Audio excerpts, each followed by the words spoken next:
Hello mga kaulam! Uulamin na nga natin yung kakaluto lang natin na ampalayang ginisa na malutong-lutong dahil half cook la ang mga kaulam ang aking ginawa. Yan ang gusto ko talaga sa ginisang ampalaya, yung malutong kapag ginuya mo. Tapos, napakasarap talaga ng pinirito nating tanigi. Pag tanigi, hindi ako nabili ng masyadong malaki dahil parang wala nang anlasa iba na. Pero dapat pag bibili ako ng tanigi, ang payo ng asawa ko sa akin, kailangan yung medium size or small size laang. Siya, umpisahan na natin ang kain at talaga namang napakalamig ng panahon.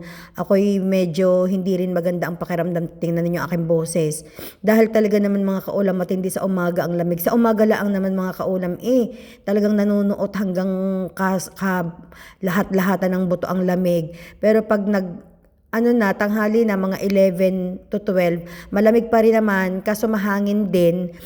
Pero iba naman dahil syempre merong sikat na ng araw, pero pag umaga talagang mahigpit. Sa panahon ito, kailangan ay may day sabaw-sabaw, kaya talaga ako kahapon napagawa din talaga ng vegetable soup at ang mga anak ko'y medyo ubuhin din yung bunso ko.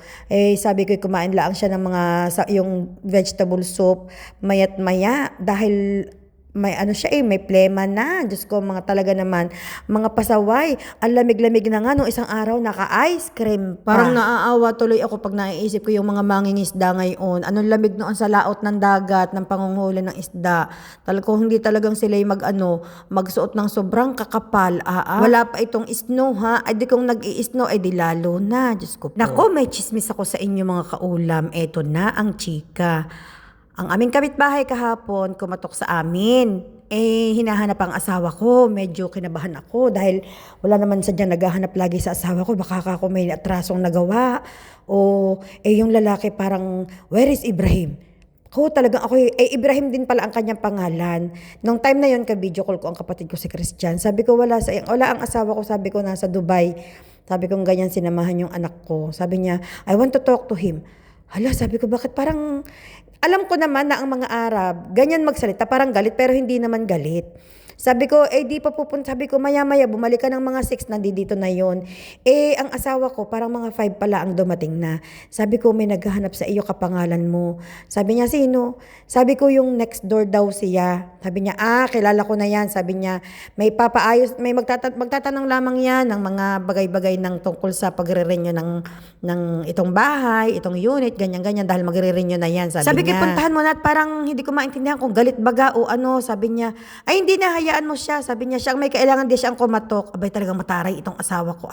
Kakoy, puntahan mo na at hindi yung kakatok. At sabi ko sa kanya, pag dumating ka, pakakatukin kita doon sa kwarto, sa unit niya. At ayaw ko siyang kumakatok dito sa bahay natin. Sabi ko ganyan, dahil minsan pag nagbukas, ako'y lagi nakapambahay lang ng damit. Ay di ang asawa ko naman, sabi niya, ay hindi, ayoko, pagod ako. Maya-maya na lang siya kung kailan ako may oras.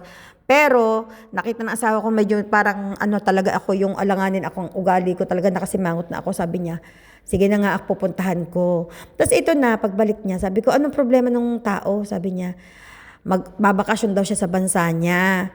Kailangan daw niya ng magsisiting ng kanyang pusa. Ay, sabi ko, dali niya sa pet shop. Nagsisiting sila doon, magbabayad nga lang siya monthly. Ayaw nga niya magbayad. Alam mo naman ang lahing yan, sabi niya, numero 1 kakuriputan. Totoo naman talaga mga kaulam yung lahing sobrang pinakakuripot sa lahat.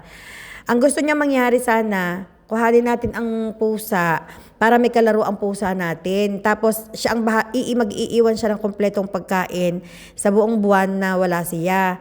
O kaya daw naman, ang isang option, ibibigay niya sa atin ang susi ng kanyang unit at araw-araw puntahan na lang natin, papakainin, tapos papalaruin si Cecilia sa pusa, doon sa kanyang pusa. Natuwa naman ako mga kaulam. Ang tanong ko agad, ano ga ang pusa, lalaki o babae? Dahil gusto ko mga kaulam lalaki. Para naman makaranas ang aking Cecilia o para maka-first time naman Cecilia, Diyos ko po, Rude. Nga lamang mga kaulam nakakalungkot ay babae din pala. Sabi ko nako, ay di ang mangyayari ay playmate lang sila na Cecilia. Magcha-Chinese garter na lang silang dalawa. Sabi ng asawa ko, hayaan mo na. Sabi niya, wag na natin kuhanin ang susi, kuhanin na lang natin ang pusa. Sabi ko, ayoko ng 2 pusa sa bahay. Alam mo naman ako si Sarah, ubuhin na nga yan. Baka mga allergy na nga yan sa pusa, dadalawahin mo pa ang pusa.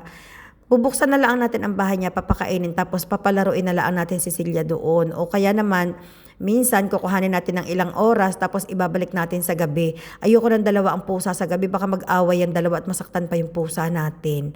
O di ba mga kaulam? Talaga namang masayang-masaya ako at excited ako dahil ngayong Webes, Cecilia ay magkakaroon na ng kalaro. Actually, maraming nagbibigay sa amin ng pusa ay babae nga lang ang lahat.